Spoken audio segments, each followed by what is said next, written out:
Hello friends, welcome to JNC. Friends, इस वीडियो में हमें जो क्वेश्चन गिवन है वो वाईडीएसई के कॉन्सेप्ट पर बेस्ड एक क्वेश्चन है।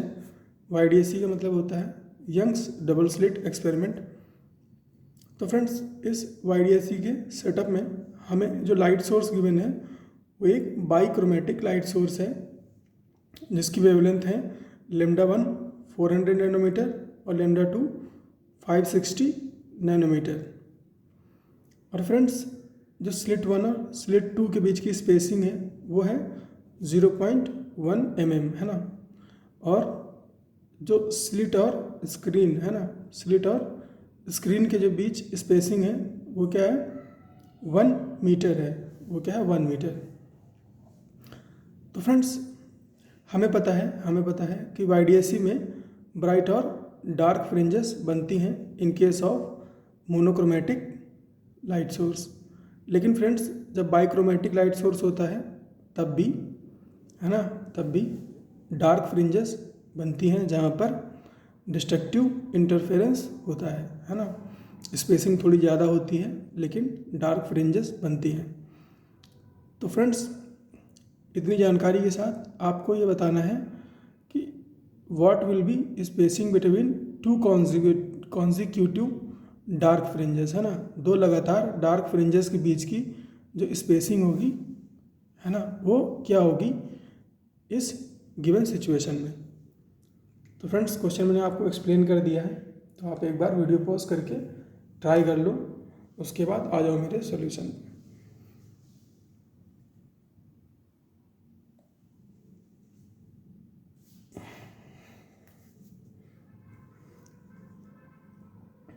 तो फ्रेंड्स, मैं इसका सॉल्यूशन डिस्कस करने जा रहा हूँ।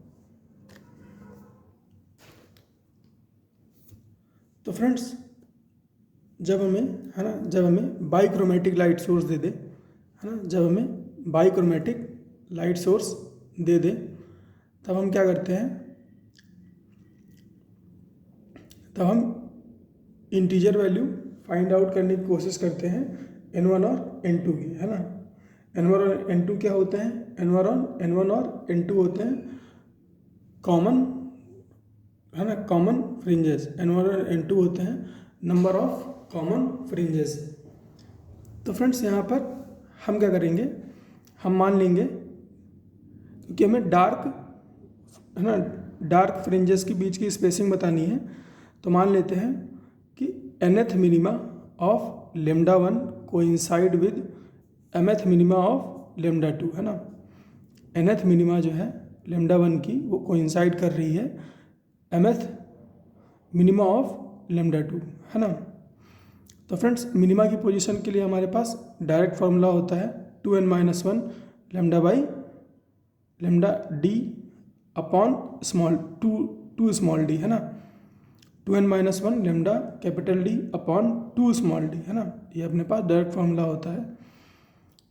तो इसको बराबर कर देते हैं 2m-1 lambda 2 capital D upon 2d है ना।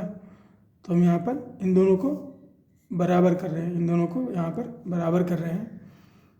2n-1 lambda 1 capital D upon 2d equal to 2m-1 lambda 2 capital D upon 2d।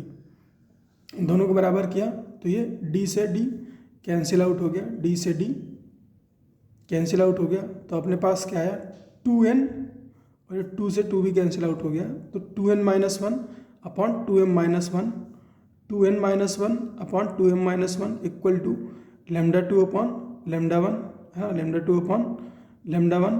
तो ये 560 अपॉन 40 आया, 560 अपॉन 40, 0 से 0 गया, 8 7 ज़ा 56, तो ये 7 और 8 5 ज़ा 5, तो 7/5। तो 2n-1 अपॉन 2m-1 ये क्या है 7/5। अगर इसको मैं 2 से मल्टीप्लाई कर दूँ ऊपर नीचे तो ये क्या हो जाएगा 14/10। सिमिलरली अगर 3 से मल्टीप्लाई कर दूँ तो ये क्या हो जाएगा 21/15 है ना। मल्टीप्लाई क्या कर रहे हैं, ये फर्स्ट ऑर्डर के लिए, ये सेकंड ऑर्डर के लिए, ये थर्ड ऑर्डर के लिए, है ना, थर्ड ऑर्डर के लिए, फर्स्ट सेकंड और थर्ड ऑर्डर के लिए। तो फ्रेंड्स फर्स्ट रेशियो अगर मैं लेता हूँ, है ना, फर्स्ट रेशियो लेता हूँ 2n-1 अपॉन 2m-1 का, तो 2n-1 क्या है, 7 है, तो n क्या होगा, 2n-1 7 है, तो n क्या होगा 4, और 2m-1 क्या है 5, तो यहाँ से m क्या हो जाएगा 3, है ना, क्या हो जाएगा 3। फ्रेंड्स इसको यहाँ पर 1 को उधर ले जाना है ना, तो 7 + 1 8 हो जाएगा, फिर 2 से डिवाइड करना है तो क्या हो जाएगा n 4 हो जाएगा, इसी तरह से m 3 हो जाएगा।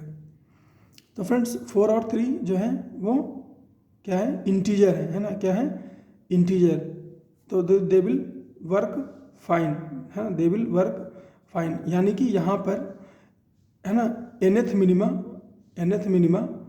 ऑफ लेमडा 1, यानी कि nth minima of lambda 1 is coinciding with fourth minima of mth minima of lambda 2।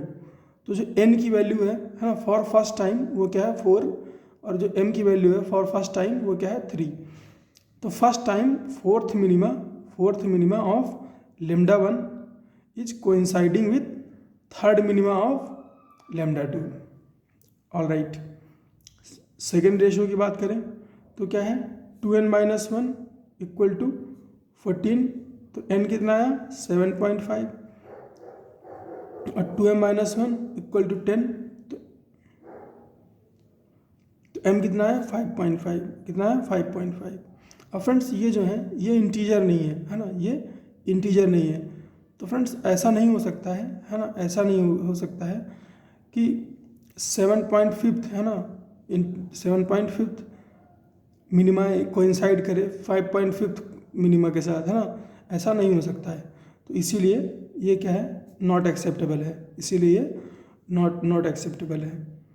Third ratio की बात करें तो क्या है 2n-1 इक्वल टू 21, तो यहाँ से n की वैल्यू क्या आएगी 11, और 2m-1 इक्वल टू 15 है ना थर्ड रेशियो में, तो m की वैल्यू क्या आ गई 8, m की वैल्यू क्या आ गई 8। तो फ्रेंड्स ये इंटीजर है, तो इसका मतलब ये हुआ कि सेकेंड टाइम, है ना, ये तो क्या हो गया फर्स्ट टाइम हो गया, है ना, ये फर्स्ट हो गया और ये सेकेंड टाइम हो गया, है ना, second time 11th minima of lambda 1 will be coinciding with 8th minima of lambda 2, है ना। तो फ्रेंड्स इसको मैंने पिक्टोरियली यहाँ पे रिप्रेजेंट किया है ना। तो यहाँ पर नीचे क्या है, यहाँ पर सेंट्रल ब्राइट है, यहाँ पर सेंट्रल ब्राइट है या सेंटर ऑफ स्क्रीन है। तो फोर्थ मिनिमा ऑफ लेमडा 1 है ना, यहाँ पर फोर्थ मिनिमा ऑफ लेमडा 1 है, फिर 11th मिनिमा ऑफ लेमडा 1 है।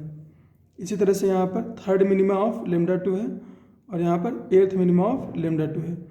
तो ये 8th के साथ कोइंसाइड कर रही है, इसी तरह से फोर्थ थर्ड के साथ कोइंसाइड कर रहा है लेमडा 1 और लेमडा 2, और इनके बीच की स्पेसिंग हमें बतानी है।